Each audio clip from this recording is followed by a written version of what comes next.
ইয়াৰ আঁৰত ৰহস্য কি? হিমন্ত বিশ্ব শৰ্মাই, সিদ্ধাৰ্থ শৰ্মা, শেখৰ গোস্বামী ইহঁতক আচলতে শ্যামকানু মহন্তহঁতক আচলতে ৰক্ষণাবেক্ষণ দিব বিচাৰিছে নেকি? তেওঁলোকক আচলতে মুকলি আকাশত জামিন প্ৰক্ৰিয়াৰে মোকলাই দিব বিচাৰিছে নেকি? আমি প্ৰশ্ন কৰিব বিচাৰিছো আৰু আমি ক'ব বিচাৰিছো যে আচলতে জুবিন গাৰ্গক যদি আটাইতকৈ যদি কোনোবাই বেয়া পায়, সেয়া বিজেপি পাৰ্টিটোৱে বেয়া পায়, সেয়া বেয়া পায় যদি নৰেন্দ্ৰ মোদীয়ে বেয়া পায়, সেয়া বেয়া পায় যদি অমিত শ্বাহে বেয়া পায়, সেয়া বেয়া পায় যদি হিমন্ত বিশ্ব শৰ্মাই বেয়া পায়। কাৰণ নৰেন্দ্ৰ মোদী অসমলৈ 3বাৰ আহিল, অমিত শ্বাহ 3বাৰ আহিল। অমিত শ্বাহে জুবিন দাৰ ক্ষেত্ৰৰ সোণাপুৰত তেওঁ সভা সম্বোধন কৰি থৈ গ'ল, কিন্তু এবাৰো তেওঁলোকৰ বক্তব্যত জুবিন দাক স্মৰণ নকৰিলে, জুবিন দাক শ্ৰদ্ধাঞ্জলি জ্ঞাপন নকৰিলে, জুবিন ক্ষেত্ৰলৈ নগ'ল। মানে তেওঁলোকে প্ৰকাশ কৰিছে যে জুবিন দাৰ যিটো সত্তা, ছচিয়েলিষ্ট সত্তা, সাধাৰণ মানুহ ভাল পোৱা যিটো সত্তা, দিল্লীৰ বিৰুদ্ধে প্ৰতিবাদ কৰা যিটো জুবিন দাৰ আইডিঅলজি, সেইটো সম্পূৰ্ণৰূপে বিজেপি চৰকাৰে নজ্জাত কৰে, নৰেন্দ্ৰ মোদীয়ে নজ্জাত কৰে। সেইকাৰণে তেওঁলোকে আজিলৈকে জুবিন দাৰ ক্ষেত্ৰলৈ নগ'ল। ইমানবাৰ অসমলৈ অহাৰ পিছত তেওঁলোকে জুবিন দাৰ নাম নল'লে, আৰু যাৰ কাৰণে এতিয়া নৰেন্দ্ৰ মোদী, অমিত শ্বাহৰ নিৰ্দেশত হিমন্ত বিশ্ব শৰ্মাই জুবিন দাৰ ন্যায় প্ৰক্ৰিয়াটো ফাৰ্ষ্ট আদালত গঠন কৰা নাই। গতিকে আমি ক'ব বিচাৰিছো, আজি ছাত্ৰ মুক্তি সংগ্ৰাম সমিতিয়ে মাত্ৰ আমি বিক্ষোভ কাৰ্যসূচী ৰূপায়ণ কৰিছো।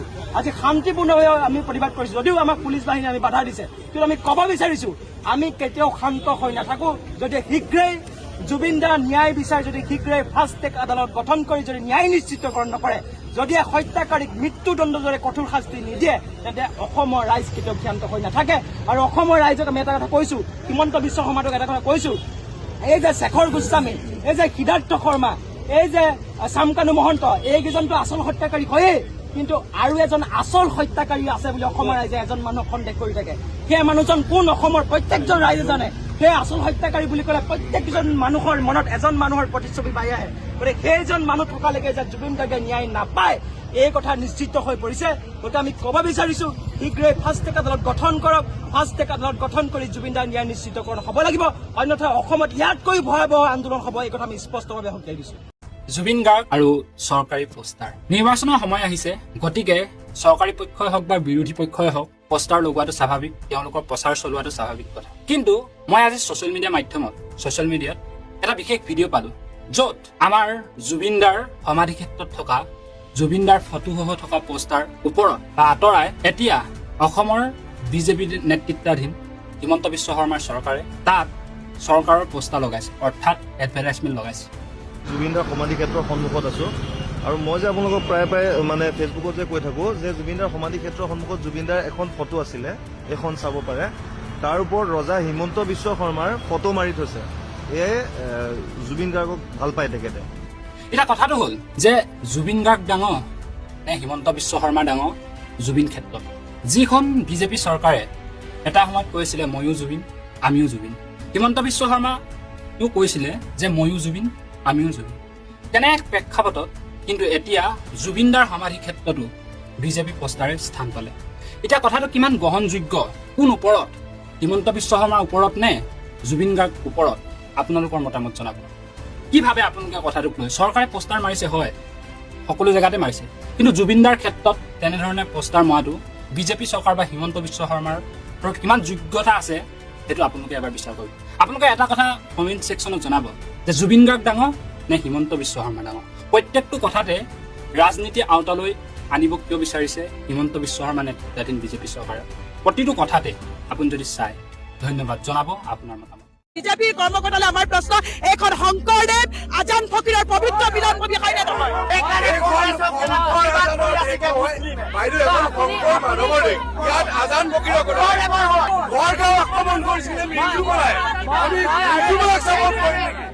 অতি শীঘ্ৰে জুবিন দাৰ যে ছিংগাপুৰত তেখেতে খুব কৈছিলে যে হত্যা কৰা হৈছে, তেখেতে যেতিয়া 19 ছেপ্টেম্বৰ অক্টোবৰ যেতিয়া তেখেতৰ মৃত্যু হৈছে, তেতিয়া নিজে কৈছিলে যে জুবিন গাৰ্গক হত্যা কৰা হৈছিলে। যদি হত্যা কৰা হৈছিলে, কিয় আজিলৈকে জুবিন দাৰ হত্যাকাৰী বিলাকক ফাঁচি দিয়া হোৱা নাই? এটা গোটেই বেবেৰী মান কৰি পেলাইছে, মাত্ৰ জুবিনক লৈ ৰাজনীতি চলি আছে। আৰু তেখেতে সৌদিনা কৈছে যে জুবিন ক্ষেত্ৰলৈ যদি যায়, মুখ্যমন্ত্ৰী কৈছে ৰাজনীতি নকৰিব, কিন্তু তেখেত মুখ্যমন্ত্ৰী ডাঙৰীয়াই নিজে কিন্তু ৰাজনীতি কৰি আছে। গতিকে অসমৰ জনসাধাৰণে কিন্তু তেখেতৰ সকলো কথা দৃষ্টি নিক্ষেপ কৰি আছে। কিন্তু অনাগত দিনত জুবিন দাৰ যদি ন্যায় নাপায়, তেখেতে নিজে কৈছে বিজেপিক ভোট নিদিব গতিকে তেখেতে কিন্তু নিজেই নিজৰ কথাত বান খাইছে গতিকে অতি শীঘ্ৰে জুবিনদাৰ মাষ্টাৰ আদালত গঠন কৰা অতি শীঘ্ৰে জুবিনদাৰ ন্যায় দিয়াৰ ব্যৱস্থা কৰিব লাগে আজি ন্যায় কাৰণে 5 মাহ অতিক্ৰম হৈ গ'ল আজিলৈকে জুবিনদাক ন্যায় দিব পৰা নাই আজি সেইকাৰণে আমি ডিছপোজল কাৰ্যসূচী লৈছো আৰু এই ডিছপোজল কাৰ্যসূচীত আমাক বাধা প্ৰদান কৰিছে প্ৰশাসনে যেহেতু আমি জুবিনদাৰ ন্যায় বিচাৰিছো জুবিনদাৰ 5 মাহ অতিক্ৰম হৈ গ'ল কিন্তু জুবিনদাৰ পৰিয়ালে আজিলৈকেও ন্যায় পোৱা নাই আমি দাবী কৰিছো আজি স্মাৰক পত্ৰৰ যোগেদি বিশেষ আদালতৰ জৰিয়তে জুবিনদাক ন্যায় দিব লাগে অতি শীঘ্ৰে জুবিনদাৰ যে ছিংগাপুৰত তেখেতে খুব কৈছিলে যে হত্যা কৰা হৈছে তেখেতে যেতিয়া 9 ছেপ্টেম্বৰ অক্টোবৰ যেতিয়া হত্যা তেখেতৰ মৃত্যু হৈছে তেতিয়া নিজে কৈছিলে যে জুবিনদাৰক হত্যা কৰা হৈছিলে যদি হত্যা কৰা হৈছিলে কিয় আজিলৈকে জুবিনদাৰ হত্যাকাৰীবিলাকক ফাঁচি দিয়া হোৱা নাই এটা গোটেই বেবেৰী মান কৰি পেলাইছে মাত্ৰ জুবিনদাক লৈ ৰাজনীতি চলি আছে আৰু তেখেতে সৌদিনা কৈছে যে জুবিন ক্ষেত্ৰলৈ যদি যায় মুখ্যমন্ত্ৰী কৈছে ৰাজনীতি নকৰিব কিন্তু তেখেত মুখ্যমন্ত্ৰী ডাঙৰীয়াই নিজে কিন্তু ৰাজনীতি কৰি আছে গতিকে অসমৰ জনসাধাৰণে কিন্তু তেখেতৰ সকলো কথা দৃষ্টি নিক্ষেপ কৰি আছে কিন্তু অনাগত দিনত জুবিনদাৰ যদি ন্যায় নাপায় তেখেতে নিজে কৈছে বিজেপিক ভোট নিদিব গতিকে তেখেতে কিন্তু নিজেই নিজৰ কথাত বান খাইছে গতিকে অতি শীঘ্ৰে জুবিনদাৰ মাষ্টাৰ আদালত গঠন কৰা অতি শীঘ্ৰে জুবিনদাৰ ন্যায় দিয়াৰ ব্যৱস্থা কৰিব লাগে আজি ন্যায় কাৰণে 5 মাহ অতিক্ৰম হৈ গ'ল আজিলৈকে জুবিনদাক ন্যায় দিব পৰা নাই আজি সেইকাৰণে আমি ডিছপোজল কাৰ্যসূচী লৈছো আৰু এই ডিছপোজল কাৰ্যসূচীত আমাক বাধা প্ৰদান কৰিছে প্ৰশাসনে যেহেতু আমি জুবিনদাৰ ন্যায় বিচাৰিছো জুবিনদাৰ 5 মাহ অতিক্ৰম হৈ গ'ল কিন্তু জুবিনদাৰ পৰিয়ালে আজিলৈকেও ন্যায় পোৱা নাই আমি দাবী কৰিছো আজি স্মাৰক পত্ৰৰ যোগেদি বিশেষ আদালতৰ জৰিয়তে জুবিনদাক ন্যায় দিব লাগে জুবিনদাৰ ক্ষেত্ৰত কেতিয়া মানি লোৱা হ'ব জুবিনদাৰ ন্যায় কেতিয়া প্ৰদান কৰিব আমি সুধিব বিচাৰিছো চৰকাৰক আমাক জুবিনদাৰ ন্যায় লাগিবই জুবিনদাৰ ন্যায় লাগিবই We want justice. যদি ডেথ মেডেট হৈ থাকে সকলো ক্ষেত্ৰতে ডেথ মেডেট কেনেকে মানিম সেই ছিংগাপুৰত থকা ধুৰন্ধৰকেইটাক আজিলৈকে কিয় আনিব পৰা নাই কিয় এই কাশ্মীৰকেইটাকে ফাঁচি দিব পৰা নাই গতিকে অসমীয়া যুৱ দাবী অতি শীঘ্ৰে 5টাক ফাঁচি দিয়াৰ লগতে সেই ছিংগাপুৰত থকা ধুৰন্ধৰকেইটাক খুচৰাই আনিব লাগিব সেইকেইটাকো ফাঁচি দিব লাগিব সেইকেইটাকো জেলত দিব লাগিব আৰু সেইকেইটাক যেতিয়ালৈকে জেলত নিদিব অসমীয়া যুৱ আন্দোলন থাকিব We want justice. অসমীয়া যুৱ জিন্দাবাদ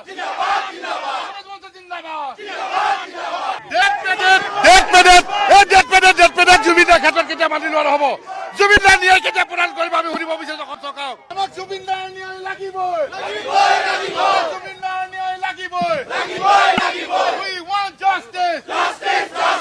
যদি ডেথ মেডেট হৈ থাকে সকলো ক্ষেত্ৰতে ডেথ মেডেট কেনেকে মানিম সেই ছিংগাপুৰত থকা ধুৰন্ধৰকেইটাক আজিলৈকে কিয় আনিব পৰা নাই কিয় এই কাশ্মীৰকেইটাকে ফাঁচি দিব পৰা নাই গতিকে অসমীয়া যুৱ দাবী অতি শীঘ্ৰে 5টাক ফাঁচি দিয়াৰ লগতে সেই ছিংগাপুৰত থকা ধুৰন্ধৰকেইটাক খুচৰাই আনিব লাগিব সেইকেইটাকো ফাঁচি দিব লাগিব সেইকেইটাকো জেলত দিব লাগিব আৰু সেইকেইটাক যেতিয়ালৈকে জেলত নিদিব অসমীয়া যুৱ আন্দোলন থাকিব We want justice. অসমীয়া যুৱ জিন্দাবাদ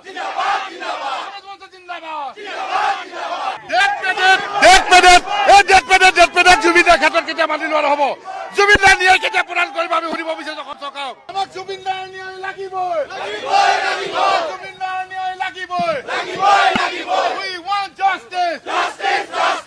যদি ডেথ মেডেট হৈ থাকে সকলো ক্ষেত্ৰতে ডেথ মেডেট কেনেকে মানিম সেই ছিংগাপুৰত থকা ধুৰন্ধৰকেইটাক আজিলৈকে কিয় আনিব পৰা নাই কিয় এই কাশ্মীৰকেইটাকে ফাঁচি দিব পৰা নাই গতিকে অসমীয়া যুৱ দাবী অতি শীঘ্ৰে 5টাক ফাঁচি দিয়াৰ লগতে সেই ছিংগাপুৰত থকা ধুৰন্ধৰকেইটাক খুচৰাই আনিব লাগিব সেইকেইটাকো ফাঁচি দিব লাগিব সেইকেইটাকো জেলত দিব লাগিব আৰু সেইকেইটাক যেতিয়ালৈকে জেলত নিদিব অসমীয়া যুৱ আন্দোলন থাকিব We want justice. অসমীয়া যুৱ জিন্দাবাদ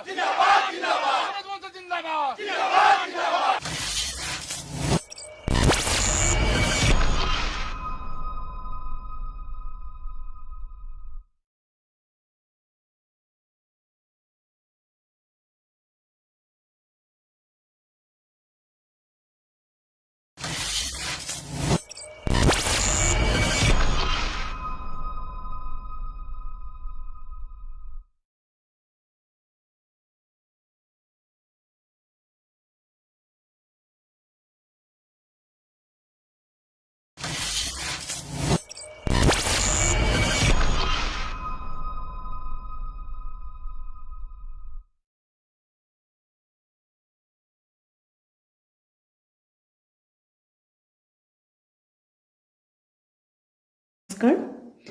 আজি এটা ভুৱা অপবাদ আৰু ভুৱা অপপ্ৰচাৰ মীমাংসা হ'ল।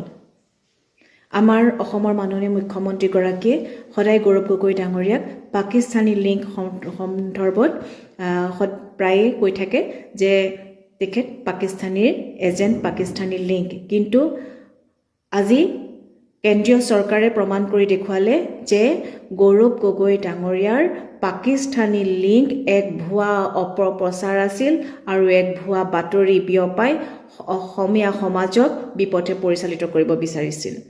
আজি কেনেকৈ প্ৰমাণ হ'ল?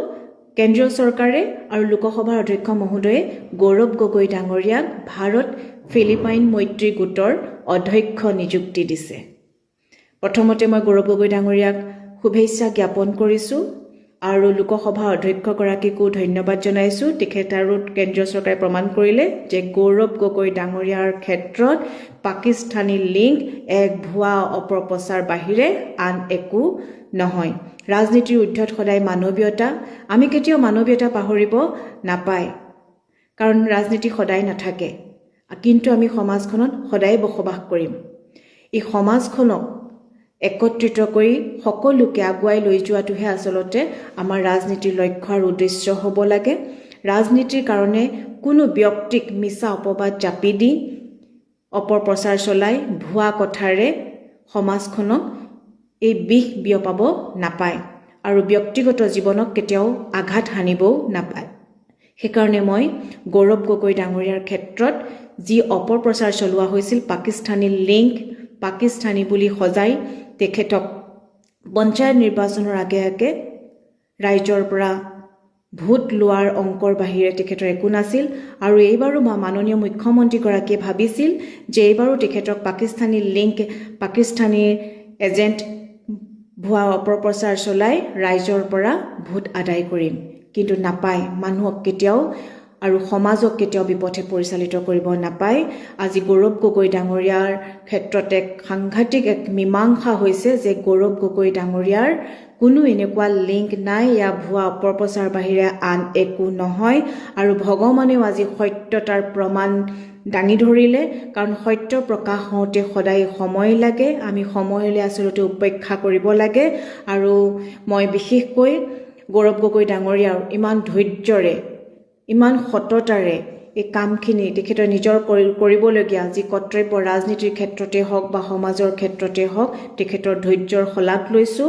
আৰু মই পুনৰবাৰ সকলোকে এটাই কওঁ, ৰাজনীতিৰ ঊৰ্ধত মানৱীয়তা আমি কেতিয়াও পাহৰি যাব নালাগে। ৰাজনীতি আজি আছে, কাইলৈ নাই, কিন্তু আমি সকলোৱে সমাজত বসবাস কৰিব লাগিব আৰু সমাজখনক আমি যাতে মিছা ভুৱা অপপ্ৰচাৰ চলাই আমি যাতে সমাজখনত এক বিশৃংখলতা আনিবৰ যাতে চেষ্টা নকৰোঁ, তাৰ বাবে মই সকলোকে আহ্বান কৰিছোঁ। নিৰ্বাচনৰ সময়ত ঢেৰ এনেকুৱা মিছা আভুৱা ভৰা প্ৰচাৰ চলাব, কিন্তু সকলো ৰাইজ সজাগ আৰু সচেতন হৈ থাকক। আপোনালোকে সমাজখনৰ কথাও চিন্তা কৰিব, আমি যাতে সকলোৰে একতাৰে আগবাঢ়ি যাব পাৰোঁ তাৰে চিন্তা চৰ্চা আচলতে কৰিব লাগে। আৰু আজি মই সঁচাই ভাল লাগিছে যে গৌৰৱ গগৈ ডাঙৰীয়াৰ যি পাকিস্তানী লিংক আছিল, সেই লিংক আজি কেন্দ্ৰীয় চৰকাৰে দেখুৱাই দিলে এক ভুৱা অপপ্ৰচাৰ বাহিৰে আন একো নহয়। ধন্যবাদ। ধৰ্মৰ কথা কৈ পেলাই পৃথিৱীত ভগৱানক কোনো ঠগাব নোৱাৰে। মানুহক ঠগাব পাৰিব, কিন্তু ভগৱানক নোৱাৰে। গতিকে ধৰ্মৰ দিনত জয় শ্ৰীৰাম বুলি কৈ ৰাতি মদে মাংসই খালে নহ'ব। ৰাতি এইবোৰ খালে তেতিয়াহ'লে আমাৰ অসমৰ অৱস্থা সেয়ে হ'ব। আপুনিয়ে কৈছিলে জুবিন গাৰ্গে যদি এইবাৰ ন্যায় নাপায়, ভূপেন বৰা ডাঙৰীয়া ন্যায় যদি নাপায়, তেতিয়াহ'লে চৰকাৰ উফৰি যাব। তেতিয়াহ'লে আপুনি সেই চৰকাৰত কিয় আপুনি জইন কৰিলে? দল সদায় শিয়ালে বাঘৰে সিংহই নহয়, আৰু শিয়ালৰ চৰিত্ৰ সদায় বুঢ়া যিবোৰ শিয়াল বৰ্তমানৰ, তেওঁলোকে আচলতে অসমখন বিক্ৰী কৰি ধ্বংস কৰিব বিচাৰিছে। যিটো চৰকাৰে গো মাংস বিক্ৰী কৰি ভাৰতবৰ্ষত প্ৰথম স্থান লাভ কৰিলে বিশ্বত, সেই দলত যেতিয়া তেওঁ এটা হিন্দুত্ববাদী নেতা হৈ পেলাই, কাৰণ ভূপেন বৰা ডাঙৰীয়াই মদ মাংস চাদা চিগাৰেট একো নাখায়, তেওঁলোকে সেইবোৰ একো নোখোৱা মানুহ। নোখোৱাৰ পিছতো তেওঁ এই কামটো কিয় কৰিলে? তাৰমানে কোনোবা লোভ আৰু মোহ ৰোধ কৰিব পাৰিলে জানো? গো মাংস বন্ধ কৰিব পাৰিলে জানো? হিন্দুত্ববাদী ভাৰত বনাব পাৰিলে জানো? নাই পৰা ন।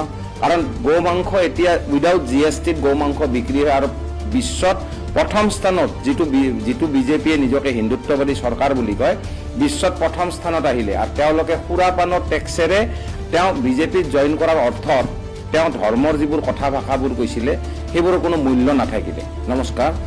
দল সদায় শিয়ালে বাঘৰে সিংহই নহয় আৰু শিয়ালৰ চৰিত্ৰ সদায় বুঢ়া যিবোৰ শিয়াল বৰ্তমানৰ তেওঁলোকে আচলতে অসমখন বিক্ৰী কৰি ধ্বংস কৰিব বিচাৰিছে আৰু সেইকাৰণে তেওঁলোকে ধৰ্মীয় কথাৰ আঁৰত ধৰ্মৰ আঁৰ লৈ পেলাই তেওঁলোকে অসমৰ অস্তিত্ব স্বাভিমান নষ্ট কৰিব বিচাৰিছে, যাক লৈ আজি কিছুমান মানুহে আজি বিজেপিৰ পৰা কংগ্ৰেছৰ পৰা বিজেপিত আহিছে বা বিজেপিত কিছুমান মানুহে যিবোৰ পুৰণি বিজেপি আছিলে তাতে বিজেপিবোৰত মানুহবোৰ নাই।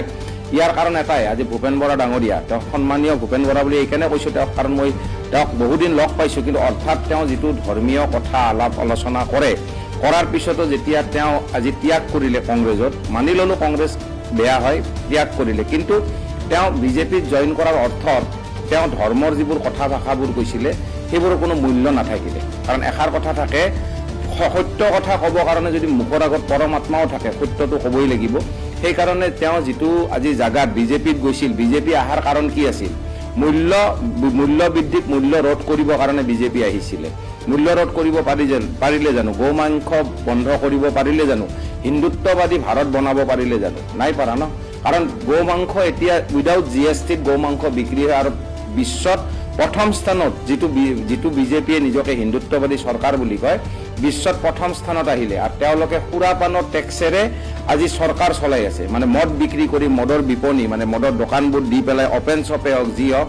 গতিকে সেনেকুৱা এটা যেতিয়া দলত তেওঁ গৈ পেলাই জইন কৰিলে তেতিয়া নিশ্চিতৰূপে তেওঁ যিবোৰ ধৰ্মৰ ভাষা কথাবোৰ কয় ইয়াৰ কোনো অৰ্থ নাথাকিলে। কাৰণ কেৰিয়াৰ কৰিব লগা হ'লে জুবিন গাৰ্গক চাব লাগে। জুবিন গাৰ্গে মুম্বাই এৰি পেলাই অসমৰ প্ৰেমত অসমত আহি বিশ্ব প্ৰসিদ্ধ কৰিলে অসমক আৰু লগতে নিজক। এই জুবিন গাৰ্গে যদি নিজকে আজি বিশ্ব প্ৰসিদ্ধ কৰিব পাৰে, কাৰণ তেওঁক ন্যায় দিব লগা হ'লে, মই ন্যায়ৰ কথাটো ক'ম, কিন্তু আজি ভূপেন বৰা ডাঙৰীয়াক এষাৰ কথা কওঁ, ধৰ্মৰ ক্ষেত্ৰত মই এষাৰ কথা জানিব বিচাৰিছিলোঁ। কৌৰৱ আৰু পাণ্ডৱৰ যুদ্ধত কৃষ্ণই কেলে কৌৰৱৰ পক্ষে নাথাকিলে জানিব লাগিব। আজি কৰ্ণ আজি সূৰ্যপুত্ৰ হোৱাৰ পিছতো কিয় কৰ্ণ বধ হ'ল? তেওঁ মৰিব লগা কিয় হ'ল কৰ্ণ? আৰু আজি কৃষ্ণৰ ক্ষেত্ৰত আজি তেওঁ যিটো কাম কৰিছিলে তেওঁতো আজি কৌৰৱৰ পক্ষে থাকিব পাৰিলেহেঁতেন, কিন্তু নাথাকিলে কিয়? ভীষ্ম পিতামহ গংগাপুত্ৰ, তেওঁ যোনটো গংগা স্থান আমি কৰা বুলি কওঁ, সেই ভীষ্মপুত্ৰ আজি তেওঁ গৈ পেলাই আজি তেওঁ কিয় সৰসজ্জাত ভুগিব লগা হ'ল? কাৰণ তেওঁলোকে সত্যৰ পক্ষে নাছিল। আৰু যিটো চৰকাৰে গৌ মাংস বিক্ৰী কৰি ভাৰতবৰ্ষত প্ৰথম স্থান লাভ কৰিলে বিশ্বত, সেই দলত যেতিয়া তেওঁ এটা হিন্দুত্ববাদী নেতা হৈ পেলাই, কাৰণ ভূপেন বৰা ডাঙৰীয়াই মদ মাংস চাদা চিগাৰেট একো নাখায়, তেওঁলোকে সেইবোৰ একো নোখোৱা মানুহ। নোখোৱাৰ পিছতো তেওঁ এই কামটো কিয় কৰিলে? তাৰমানে কোনোবা লোভ আৰু মোহ, যদি লোভ আৰু মোহ এৰিব নোৱাৰে তেতিয়াহ'লে তেওঁ ধৰ্মৰ কথা ক'ব নাপায়। কাৰণ পৰমাত্মাও যদি মুখৰ আগত থাকে ভুলটো ভুলেই। কাৰণ লোভ মোহ যাৰ আছে সি ধৰ্ম স্থাপন কৰিব নোৱাৰে। কলিৰ যুগত 84 লাখ বাৰ অন্য ইউনিট জন্ম পোৱাৰ পিছত আজি মানৱ জন্ম লয়, য'ত ভগৱানে স্বয়ং নিজে জন্ম ল'ব নোৱাৰে কলিৰ যুগত। আৰু কলিৰ যুগ 4টা যুগৰ শ্ৰেষ্ঠ যুগ। এই কলিৰ যুগত জন্ম লোৱাৰ অৰ্থ এটাই, ধৰ্ম স্থাপন কৰিব লাগে। কিন্তু ধৰ্ম স্থাপনত ধৰ্ম বিক্ৰী কৰি আজি এই অসমক ধ্বংস কৰিবৰ কাৰণে তেওঁলোকক অধিকাৰ কোনো দিয়া নাই। কাৰণ অসম তেওঁলোকৰ পৈতৃক সম্পত্তি নহয়। সেইকাৰণে মই আজি অসমবাসীক এষাৰ কথা ক'ব বিচাৰিম, জাতীয়তাবাদৰ স্বাৰ্থত, এইবাৰ জাতীয়তাবাদ চৰকাৰ ন, কংগ্ৰেছ বিজেপি বুলি মই নকওঁ। কাৰণ নতুন ফেচ আহক, ডেকা চাম আহক, যেতিয়া নতুন আমাৰ অসমত আমি CM আনিব পাৰোঁ, মুখ্যমন্ত্ৰী আনিব পাৰোঁ, তেতিয়া অসমৰ নাম আমি যদি জুবিন গাৰ্গে কৈছিলে আমি এটা বৰ অসম, মানে সকলো জাতি ধৰ্ম বৰ্ণ নিৰ্বিশেষে একগোট কৰি লৈ পেলাই আমি অসমক চিৰযুগমীয়া কৰিব লাগে। আৰু নহ'লে আজি অসমৰ যিটো অস্তিত্ব স্বাভিমান তেওঁলোকে বিক্ৰী কৰিছে। আৰু এতিয়া নতুনকৈ আদানীক আকৌ ইলেক্ট্ৰিচিটি বৰ্ডৰ কাৰণে নতুনকৈ অসমত 3000 বিঘা মাটি আকৌ দিছে। সেইবোৰ লজ্জাজনক। 3000 কোটি টকা লোনত আছে অসম। তাৰপিছত তেওঁলোকে আজি সদনত কি আছিল, তেওঁ গৈ পেলাই ৰূপৰ কিমান টোটেল 20 কোটি টকা খৰচা কৰি ৰূপৰ আজি 35টা মন্ত্ৰী MLA ৰূপৰ তেওঁলোকে আজি কিবা প্ৰেজেণ্টেশ্যনছ কৰিছে। গতিকে অসমখন ইমান লোনত ডুব খোৱাৰ পিছত তেওঁলোকে ইমান 20 কোটি টকা পালে ক'ত? তেওঁ সদনৰ মানুহ হৈ এই পইচাবোৰ লোনৰ টকাবোৰ দিলে ক'ত? ঠিক ভূপেন বৰা ডাঙৰীয়া আৰু এটা কুৱেশ্যন কৰিব লাগিব, মানে ৰামায়ণক লৈ। যিটো আমাৰ হনুমানজী আছিলে আৰু ৰাৱণ আছিলে, হনুমানজীও ব্ৰাহ্মণ আছিলে, ৰাৱণো ব্ৰাহ্মণ আছিলে, কিন্তু হনুমানজীয়ে ৰামৰ পক্ষ কিয় দিলে? ৰামটো বনবাসত আছিলে, ৰাজভাৰত নাছিলে, কিয় তেওঁ আজি গৈ পেলাই ৰামক মানে যোগদান কৰিলে? কাৰণটো লাগিব। ৰামক সহযোগিতা কৰাৰ কাৰণ হনুমানজী কিয় কৰিলে? আৰু আজি ৰাৱণক নকৰাৰ কাৰণটো মোক জানিব লাগিব। তাৰ মানে অৰ্থটো এটাই, অকল ধৰ্মৰ কথা ক'লে নহ'ব। যুদ্ধ ইমানখিনি হোৱাৰ পিছতো মহাভাৰতৰ যুদ্ধ হৈছিল, স্বয়ং শ্ৰীকৃষ্ণ তাতে নিজে থিয় হৈছিল, শ্ৰীকৃষ্ণৰ ৰথৰ ওপৰত হনুমানজী আছিলে। আৰু ৰামায়ণৰ যুদ্ধতো স্বয়ং ৰাম আছিলে, থকাৰ পিছতো যুদ্ধ হৈছিল। তাৰ মানে অৰ্থ এটাই ভূপেন বৰা ডাঙৰীয়া, অকল মন্দিৰত গ'লেই নহ'ব, প্ৰণাম কৰিলেই নহ'ব, ধৰ্মৰ কথা পাতিলেই নহ'ব। ধৰ্মৰ কথা যদি পাতিলে নহ'ব, আপুনি ধৰ্মটোৰ স্থাপিত কৰিব লাগিব। অকল মন্দিৰত গৈ প্ৰণাম কৰিলেই ধৰ্ম স্থাপন নহয়। তো এইষাৰ কথা মই তেওঁক জনাব বিচাৰোঁ যে অকল ধৰ্মৰ কথা কৈ পেলাই যদি অন্যায় কাম কৰে, তেতিয়াহ'লে এই কথাষাৰে তেওঁক ধ্বংসমুখী কৰিব। জুবিন গাৰ্গে মুম্বাইৰ পৰা অসমত আহি অসম চিৰযুগমীয়া কৰিলে। আৰু এতিয়া জুবিন গাৰ্গৰ কথাখিনি যিখিনি কেৰিয়াৰৰ কথা ক'ব লাগিব, আপুনিয়ে কৈছিলে জুবিন গাৰ্গে যদি এইবাৰ ন্যায় নাপায়, ভূপেন বৰা ডাঙৰীয়া ন্যায় যদি নাপায়, তেতিয়াহ'লে চৰকাৰ উফৰি যাব। তেতিয়াহ'লে আপুনি সেই চৰকাৰত কিয় আপুনি জইন কৰিলে? আপুনি কংগ্ৰেছ বাদ দিছে, আপুনি নিৰ্দলীয় খেলক। আপুনি নিৰ্দলীয় খেলি যদি আপোনাক কোনোবা সঁচাকৈ ভাল পায়, আপোনাক জিতাই আনিব নহয়। আপুনি 10টা বছৰ আপুনি MLA হৈ আহিছে, ভাল ভাল পদত আহিছে, 10টা বছৰ আমি আৰু আপুনি 5টা খেলিছে, হাৰিছে। হাৰাৰ পিছতো আপোনাক আজি আপুনি প্ৰেচিডেণ্ট আছিলে কংগ্ৰেছৰ, কিন্তু আজি গৈ পেলাই আৰু আপুনি বিজেপিত জইন কৰাৰ অৰ্থটো কি? কাৰণ বিজেপি চৰকাৰে বৰ্তমান আপোনাক কৈছোঁ হিন্দুত্ববাদী চৰকাৰ হৈ গো মাংসত মানে গৰু বিক্ৰীত পৃথিৱীত শ্ৰেষ্ঠ স্থানত। তেতিয়া আপুনি ক'ব নেকি যে এই বিজেপি চৰকাৰটো হিন্দুত্ববাদী? আৰু হিন্দুত্ববাদী যদি আপুনি হিন্দু ৰাষ্ট্ৰ কৰিব লগা হয়, প্ৰথমতে আপুনি হিন্দুৰ যিটো অস্তিত্ব জানিব লাগিব, সনাতনী ধৰ্মৰ শ্ৰেষ্ঠ সভ্যতা জানিব লাগিব। সভ্যতাৰ কাৰণে আপুনি মাছ মাংস ভক্ষণ কৰাটোৱে বন্ধ কৰিব লাগিব। গৰু ছাগলী মহ বুলি কথা নাই। আৰু সেইটো সনাতনী ধৰ্মৰ শ্ৰেষ্ঠ সভ্যতা কৰিব নোৱাৰি। দিনত জয় শ্ৰীৰাম বুলি কৈ ৰাতি মদে মাংসই খালে নহ'ব। ৰাতি এইবোৰ খালে তেতিয়াহ'লে আমাৰ অসমৰ অৱস্থা সেয়ে হ'ব। আৰু এতিয়া জুবিনৰ কথাটো ক'লোঁ, যি জুবিন গাৰ্গে অসম চিৰযুগমীয়া কৰিলে, গতিকে জুবিনক যদি এইবাৰ ইকেটা দিনত আমি ন্যায় নাপাওঁ, অসমবাসীয়ে এষাৰ কথা মনত ৰাখিব, যেনেকৈ চৰকাৰে জুই জ্বলাইছে 3500 পৃষ্ঠাৰ চাৰ্জশ্বিট দি পেলাই, সেই চৰকাৰকে কথাখিনি কৈ আছোঁ। জুই যেনেকৈ তেওঁলোকে জ্বলাইছে, কিন্তু জুবিন গাৰ্গে জ্বলোৱাৰ পিছতো সেই জুবিন গাৰ্গৰ মৃত্যু কিন্তু চিৰশান্তি কঢ়িয়াই আনিছে অসমলৈ। কাৰণ মৃত্যুৱে জুবিন গাৰ্গৰ লগতে অসমক চিৰযুগমীয়া কৰিলে। জুবিন গাৰ্গৰ মৃত্যুৱে কিন্তু জুবিন গাৰ্গক অমৰত্ব দিলে, তেওঁক লুপ্তগামী কৰোৱা নাই। আৰু আপোনালোকে যিটো কৰি আছে আজি হিমন্ত বিশ্ব শৰ্মা বা আপুনি যিটো জেগাত জইন কৰিলে, হিমন্ত বিশ্ব শৰ্মা দ্য মষ্ট মানে ভ্ৰষ্ট ব্ৰাহ্মণ বুলি মই কওঁ। কাৰণ তেওঁ সেই ব্ৰহ্ম জ্ঞানটো আহৰণ কৰিব নোৱাৰে, লোভ আৰু মোহটো এৰিব নোৱাৰে। গতিকে সেনেকুৱা এটা স্থানত আপুনি যোৱা মানে আপুনিও শিয়ালতে পৰিলে। গতিকে সেইটো এটা লজ্জাজনক। আপুনি নিৰ্দলীয় হ'লে আপোনাক নকলোহেঁতেন। ঠিক জুবিন গাৰ্গৰ যিটো জুই আৰু জুবিন গাৰ্গৰ যিটো ন্যায় চৰকাৰে দিব নোৱাৰে, বা এই আদালতে মহামান্য আদালতে এইকাৰণে দিব নোৱাৰে কাৰণ জুবিন গাৰ্গৰ যিটো আওৰা, তেওঁৰ যিটো প্ৰতিচ্ছবি, সেইটো এটা বহুত শ্ৰেষ্ঠতাৰ ওপৰত থাকে। আৰু আজি ভাৰতৰ যিটো ল ব্যৱস্থা সেইটো বহুত দুৰ্বল। আৰু য'ত আই উইটনেছে নাথাকিব জুবিন গাৰ্গক আপোনালোকে ন্যায় দিব ক'ৰ পৰা? গতিকে যিহেতু নোৱাৰে, আৰু জুবিন গাৰ্গে নিজৰ ন্যায় নিজে ল'লে। কেনেকৈ ল'লে? কাৰণ তেওঁ অসমখন চিৰযুগমীয়া কৰিছে আৰু লগতে তেওঁ চিৰযুগমীয়া হৈছে। আৰু এষাৰ কথা যদি লফুলি ল'ব লগা হয়, জুবিন গাৰ্গে নিজে ল'ব। কাৰণ এষাৰ কথা অসমবাসীক জনাই দিওঁ, জুই গভৰ্ণমেণ্টে জ্বলাইছে বা আজি যোনে নবৰক, কিন্তু জুই উমি জ্বলে। আৰু জুবিন গাৰ্গৰ এই ন্যায় জুবিন গাৰ্গে নিজে লৈ আহিব। জুই উমি জ্বলিব। আৰু লগতে আমাৰ সমাজৰ আজি ব্যৱস্থাত এষাৰ কথা মই ক'ম, যেনেকৈ যিবোৰ আজি আমাৰ দোকান পোহৰ আজি অনলাইনৰ কাৰণে ধ্বংস হৈ গৈ আছে, ঠিক তেনেদৰে গভৰ্ণমেণ্টো সলনি হ'ব। আৰু everything nature is changement is nature, changement হ'বই। ঠিক আমাৰ যেনেকৈ অসমৰ যেনেকৈ আজি অনলাইনৰ কাৰণে দোকানবোৰ ধ্বংস হৈ গৈছে, সাধাৰণ দোকানবোৰ, কিন্তু সেই সাধাৰণ দোকানবোৰ ধ্বংস হোৱাৰ মূলত এটাই, কিন্তু আমি আমাৰ সমাজ ধ্বংস কৰি আছোঁ। আমি আমাৰ এইকাৰণে সমাজ ধ্বংস কৰিছোঁ, কাৰণ সমাজত যদি আমি সাধাৰণ যিমানবোৰ দোকান নাথাকে, খালি অনলাইনতে যদি আমি বজাৰ কৰিব যাওঁ, দুদিন পিছত ইকনমিকেল ক্ৰেছ হ'ব। আৰু ইকনমিকেল ক্ৰেছৰ এটা ডাঙৰ প্ৰমাণ অসমবাসীক মই দি আছোঁ। লগে লগে যিমানবোৰ হয় অনা অসমীয়া আহি অসমখন ভৰি গৈছে, আৰু লগতে অনা অসমীয়াক যিমানবোৰ শ্ৰেষ্ঠতা জাগা দিছে, আৰু আমাৰ কেইটামান মানুহক 1.5 লাখ চাকৰিৰ নামত এটাকে 10টা চাকৰি দিছে, দি পেলাই 1.5 লাখৰ 1 লাখো দিব পৰা নাই আজি 5 বছৰ 10 বছৰত। আৰু এই গৰু আমাৰ অসমীয়াখিনি নিজকে কেঁকুৰা জাত হৈ গৰু হৈছে, অসমৰ স্বাভিমানত হিতাধিকাৰী ল'ব গৈ 0 এটা পজিশ্যনত আহিছে। কিন্তু সেই আজি ভগনীয়া অসমখন যিহেতু জুবিন গাৰ্গে চিৰযুগমীয়া কৰিছে, পলিটিকেলি লাষ্ট এটাই কথা, এইবোৰ হোৱাৰ মাজত অসমবাসীয়ে বুজি পাব লাগে যেনেকৈ সকলো থাকিলেহে সমাজ ব্যৱস্থা, তেতিয়াহে আমি চিৰযুগমীয়া হৈ থাকিম। ঠিক তেনেদৰে আমাৰ অসমবাসীয়ে অস্তিত্ব স্বাভিমান হৈ হিতাধিকাৰী নহয়, নতুন চৰকাৰ গঠনৰ কাৰণে নতুন ফেচ আনক, নতুন আপোনালোকৰ সমাজৰ প্ৰতিটো জাগাত যিজন মানুহে দেশ প্ৰেম আছে, দেশ স্বাভিমান আছে, জাতীয়তাবাদ আছে, এইখিনি মই বাৰে বাৰে ক'ম।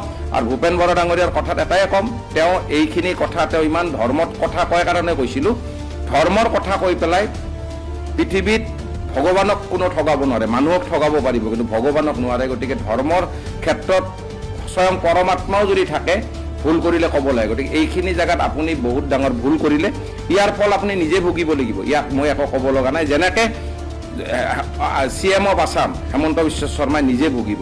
আপুনি বাকী কথা বাদ দিলোঁ, প্ৰফুল্ল কুমাৰ মহন্তৰ ক্ষেত্ৰত চাব, তেওঁ ইজ এ বিগ জিৰ', আৰু Zubeen Garg is the legend of world. তো জয় অসম, জয় জুবিন। মুখ্যমন্ত্ৰীয়ে ইচ্ছাকৃতভাৱে জুবিনদাৰ হত্যাৰ গোচৰটো লেহেমীয়া কৰিছে। আজি চাৰ্জশ্বিট দাখিল কৰা 75 দিন উকলি গ'ল, আজিলৈকে তেওঁলোকে বিশেষ আদালত তথা ফাষ্ট ট্ৰেক আদালত গঠন নকৰিলে। গৰিমা বৌয়ে কান্দি কান্দি কৈ আছে, পামী বৰঠাকুৰ বৌয়ে কান্দি কান্দি কৈ আছে যে বিশেষ আদালত গঠন কৰিব লাগে। অসমৰ অধিবক্তা সমাজে কৈ আছে, আইনজ্ঞসকলে কৈ আছে যে এইটো গতিত যদি হত্যাৰ বিচাৰ হয় তেনে 20 বছৰতো জুবিন গাৰ্গে ন্যায় নাপায় বুলি অসমৰ অধিবক্তা সমাজে কৈ আছে। কিন্তু তাৰ পিছতো এইগৰাকী মুখ্যমন্ত্ৰীয়ে ঘোষণা কৰাৰ পিছতো আজি পৰ্যন্ত ফাষ্ট ট্ৰেক আদালত গঠন নকৰিলে, কাৰণ মুখ্যমন্ত্ৰীয়ে ভাবিছে যে নিৰ্বাচনৰ বতৰণি পাৰ হোৱাৰ পিছতেই এই হত্যাকাৰীসকলক জামিনত মুকলি কৰাবৰ কাৰণে হিমন্ত বিশ্ব শৰ্মাই চেষ্টা কৰি আছে। এই চেষ্টা অসমবাসীয়ে কেতিয়াও সফল হ'বলৈ নিদিয়ে। মুখ্যমন্ত্ৰী মহোদয়, আপুনি মনত ৰাখিব, অসমৰ এই সিদ্ধাৰ্থ শৰ্মা, চামকানু মহন্ত হত্যাকাৰী বুলি জানে, আৰু এজন আচল হত্যাকাৰী আছে বুলি অসমৰ মানুহে সন্দেহ কৰি আছে। সেই হত্যাকাৰী কোন অসমৰ ৰাইজে লাহে লাহে অনুমান কৰিবলৈ আৰম্ভ কৰিছে। গতিকে শীঘ্ৰেই ফাষ্ট ট্ৰেক আদালত গঠন কৰি আমাৰ জুবিনদাৰ ন্যায় ক্ষীপ্ৰতাৰে আগবঢ়াবলৈ আমি ছাত্ৰ মুক্তি সংগ্ৰামতে দাবী কৰিছোঁ। আৰু যদি দাবী মানি নলয় তেতিয়া ইয়াতকৈ অধিক শক্তিশালী প্ৰতিবাদৰ সন্মুখীন হ'বৰ কাৰণে আমি সাজু থাকিবৰ কাৰণে আমি সকীয়াই দিছোঁ। মুখ্যমন্ত্ৰীয়ে ইচ্ছাকৃতভাৱে জুবিনদাৰ হত্যাৰ গোচৰটো লেহেমীয়া কৰিছে। আজি চাৰ্জশ্বিট দাখিল কৰা 75 দিন উকলি গ'ল, আজিলৈকে তেওঁলোকে বিশেষ আদালত তথা ফাষ্ট ট্ৰেক আদালত গঠন নকৰিলে। গৰিমা বৌয়ে কান্দি কান্দি কৈ আছে, পামী বৰঠাকুৰ বৌয়ে কান্দি কান্দি কৈ আছে যে বিশেষ আদালত গঠন কৰিব লাগে। অসমৰ অধিবক্তা সমাজে কৈ আছে, আইনজ্ঞসকলে কৈ আছে যে এইটো গতিত যদি হত্যাৰ বিচাৰ হয় তেনে 20 বছৰতো জুবিন গাৰ্গে ন্যায় নাপায় বুলি অসমৰ অধিবক্তা সমাজে কৈ আছে। কিন্তু তাৰ পিছতো এইগৰাকী মুখ্যমন্ত্ৰীয়ে ঘোষণা কৰাৰ পিছতো আজি পৰ্যন্ত ফাষ্ট ট্ৰেক আদালত গঠন নকৰিলে, কাৰণ মুখ্যমন্ত্ৰীয়ে ভাবিছে যে নিৰ্বাচনৰ বতৰণি পাৰ হোৱাৰ পিছতেই এই হত্যাকাৰীসকলক জামিনত মুকলি কৰাবৰ কাৰণে হিমন্ত বিশ্ব শৰ্মাই চেষ্টা কৰি আছে। এই চেষ্টা অসমবাসীয়ে কেতিয়াও সফল হ'বলৈ নিদিয়ে। মুখ্যমন্ত্ৰী মহোদয়, আপুনি মনত ৰাখিব, অসমৰ এই সিদ্ধাৰ্থ শৰ্মা, চামকানু মহন্ত হত্যাকাৰী বুলি জানে, আৰু এজন আচল হত্যাকাৰী আছে বুলি অসমৰ মানুহে সন্দেহ কৰি আছে।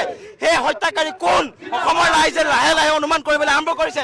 গতিকে শীঘ্ৰেই ফাষ্ট ট্ৰেক আদালত গঠন কৰি আমাৰ জুবিনদাৰ ন্যায় ক্ষীপ্ৰতাৰে আগবঢ়াবলৈ আমি ছাত্ৰ মুক্তি সংগ্ৰামতে দাবী কৰিছোঁ। আৰু যদি দাবী মানি নলয় তেতিয়া ইয়াতকৈ অধিক শক্তিশালী প্ৰতিবাদৰ সন্মুখীন হ'বৰ কাৰণে আমি সাজু থাকিবৰ কাৰণে আমি সকীয়াই দিছোঁ।